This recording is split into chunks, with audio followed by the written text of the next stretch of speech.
No, I would like to speak to the director. Is he in?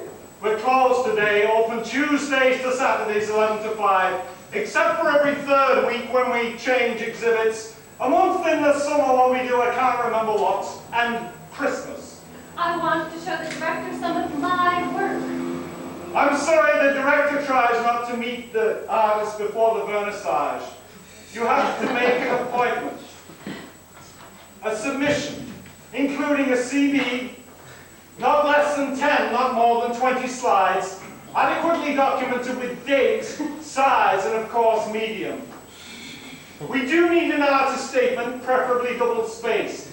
If the artist insists on being less informed than other members of society, we do like to know why, so that we can pass on such nuances and wisdoms to our patrons and audiences. I thought I entered an art gallery. It sounds more like a funeral home. If the artist resides locally, then he or she has the right to exhibit whatever he or she wants at certain times of the year. Preferably in a group show, minimum 3, maximum 8 persons. An exception to the local rule comes into effect if the aforementioned artist has already shown here twice in the last 12 months, or more than 6 times in any venue in the region during the previous 2-year period.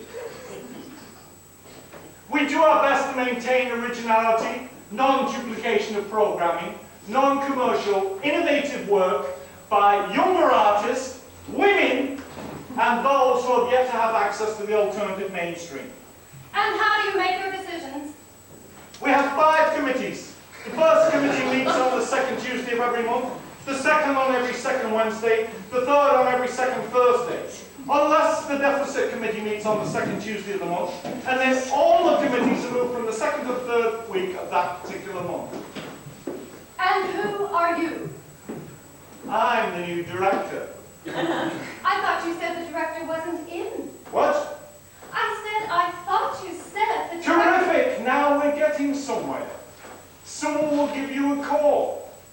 Now, I don't want to seem as if I'm not confident about local artists, but the best thing to do is to become a member, at which time you'll receive our monthly newsletter outlining all of the upcoming deadlines, with, of course, the standard warning that we can and do reserve the right to change all projects and deadlines due to unforeseen circumstances. Does sound hopelessly bureaucratic.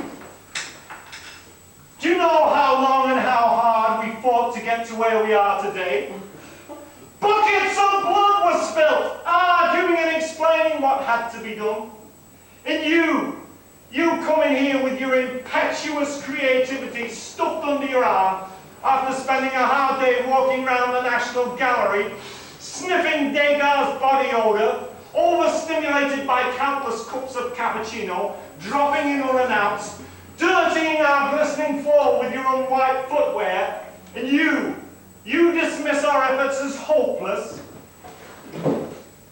Oh, silly us. We must have forgotten that sensitive souls and paper clips cannot be joined together in holy matrimony. I prayed by the stiff neck of Michelangelo for the day when someone would come along. A changing of the guard, relief of the lighthouse keeper, a Joan of Arc to lead the revolution that was cut by deficit spending. If you were to offer me the job, and I was fool enough to take it, where would I begin? This new edition of our own is completely updated with all the do's and don'ts, when and when not to meet the needs of our growing clientele. It's quite easy, really. All you do is come in, write a few letters, countersign some checks, read the paper, eat lunch at your desk, empty the garbage, and leave by 5.